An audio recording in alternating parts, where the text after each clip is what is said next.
안녕하세요, 리바이버입니다. 현대차의 신형 경차 캐스퍼가 9월 29일에 정식 출시될 예정입니다. 판매 가격이 모닝보다 높아서 실망하셨던 분들도 있겠지만 오른 가격만큼 차체 강성이나 방진, 방음 이런 부분들이 모닝보다 더 나아졌는지 한번 보려고 합니다. 자료는 현대기아의 GSW 차체 매뉴얼과 정비 지침서를 참고했습니다. 결론부터 간략하게 말씀드리자면 전반적인 차체 강성은 모닝보다 높을 것으로 예상됩니다. 다만 방진, 방음, 녹방지 이런 부분들은 글쎄요. 이건 영상 마지막에 언급하겠습니다.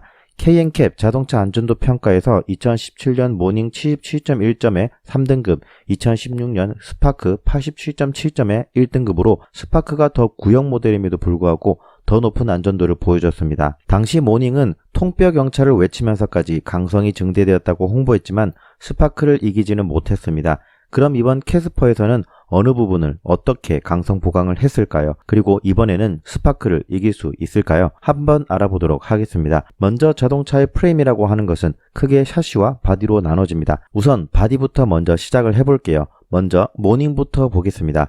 회색이 일반강, 파란색이 고장력, 초고장력강, 빨간색이 울트라 핫스탬핑강이며 순서대로 강도가 높습니다. 먼저 모닝은 언더바디 양쪽 멤버만 핫스탬핑이고 어퍼바디, 내장 그 어디에도 핫스탬핑은 없습니다. 반면 캐스퍼는 언더바디 핫스탬핑은 모닝과 동일한 데 반해 운전석 A, B 필러 그리고 상단부까지 핫스탬핑으로 들어가 있습니다. 조수석 뷰가 없지만 조수석 쪽 B필러 하단 사이드실 안쪽 면이 빨간색인 것을 볼 때 조수석도 똑같이 바깥쪽은 핫스탬핑으로 보여집니다. A필러와 B필러의 강성을 높이면 전방 충돌 시 일렬 탑승자의 충격을 줄일 수 있습니다. 또한 사고 시에 차체 변형이 최소화되기 때문에 문을 열고 탈출할 수 있는 가능성도 높아집니다. 만약 사고로 인해 불이 나거나 주변을 달리던 차량에 의해 2차 충돌에 따른 인명피해를 최소화할 수도 있죠. 이런 부분은 소비자로 하여금 경차의 안전도에 대한 걱정을 덜 수 있기 때문에 세일즈 포인트로 홍보할 가능성이 높아 보입니다. 다음으로 언더바디의 사이드실도 모닝과 색상이 다릅니다.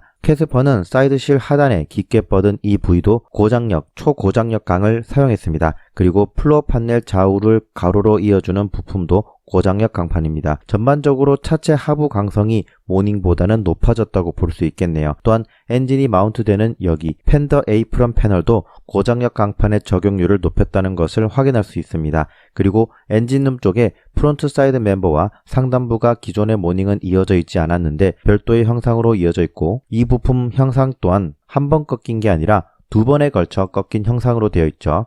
이것은 기존의 3세대 플랫폼을 적용한 소나타 DM8과도 비슷합니다. 이런 점을 봤을 때 캐스퍼는 3세대 플랫폼의 특징들을 일부 가져온 것으로 보여지는데요. 이 형상은 외부 충격을 차체에 골고루 분산시켜주는 데 도움이 될 것 같습니다. 엔진룸이 크지 않아서 충격을 받아주는 거리도 좁긴 하지만 부분적으로 스몰 오버랩에서 볼보에 비껴치는 기술을 보여줄 수도 있을 것 같은데요.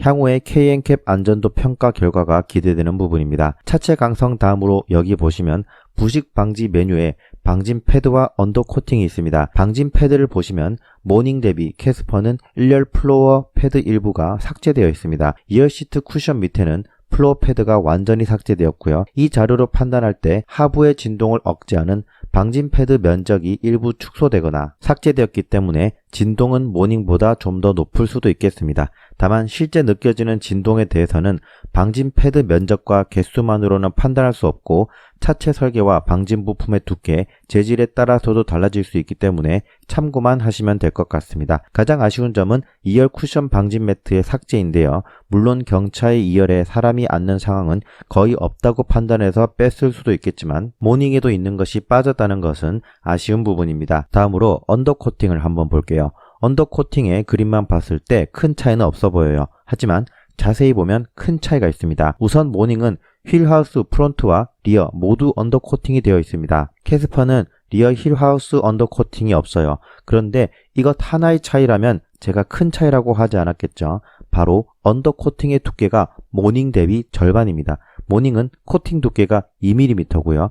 캐스퍼는 초록색 부위가 1mm, 갈색 부위는 심지어 0.8mm입니다. 물론 이것도 두께만으로 판단할 수 없죠. 두께가 얇더라도 언더코팅 효과가 더 좋은 재료를 썼을 수도 있으니까요. 그런데 그건 아무도 모를 일이죠. 광주 글로벌모터스랑 현대차만 알겠죠. 만약 모닝과 동일한 언더코팅 재료를 썼다라고 한다면 분명 이 부분도 아쉽습니다. 혹시나 언더코팅 두께가 줄어들었다면 언더커버 적용 면적을 3세대 플랫폼 차량만큼 높이진 않았을까 해서 다른 사진을 검색해 봤지만 그런 건 없었어요. 이렇게 바디, 방진 매트, 언더코팅까지 봤는데요. 한 가지 말씀 안 드린 게 있습니다. 바로 캐비티 왁스 도포예요. 그런데 말씀을 안 드린 이유가 진짜 차체 매뉴얼에 캐비티 왁스 도포가 빠져 있어요. 모닝을 보시면 차체 케미컬, 부식 방지 카테고리에 캐비티 왁스 도포가 있습니다. 그런데 캐스퍼에는 없어요. 캐비티 왁스 도포라는 것을 설명해 드리자면 차체 사이드실, 도어, 보닛, 트렁크 부품의 가장 낮은 곳에 도포를 해서 부품 내부에서 발생하는 녹을 방지하는 역할을 해요. 비가 내리거나 세차를 하게 되면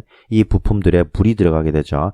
그러면 이 물이 고이지 않고 외부로 배출되도록 드레인 홀이라는 구멍이 있긴 한데 완벽하게 건조되진 않아요. 그래서 각 부품의 가장 낮은 곳에 이렇게 왁스를 도포하는 겁니다. 이너 왁스라고 부르기도 하고요. 그런데 캐스퍼에는 왁스 도포가 없어요. 우리가 여기서 추정해 볼 수 있는 것은 두 가지죠. 첫 번째, 현대자동차 차체 매뉴얼 캐스퍼 담당자가 업로드하는 것을 까먹었다. 두 번째, 진짜로 캐스퍼에는 캐비티 왁스 도포 자체가 없다. 처음 저는 캐스퍼에 캐비티 왁스 도포 메뉴가 없는 걸 보고 첫 번째라고 생각을 했어요.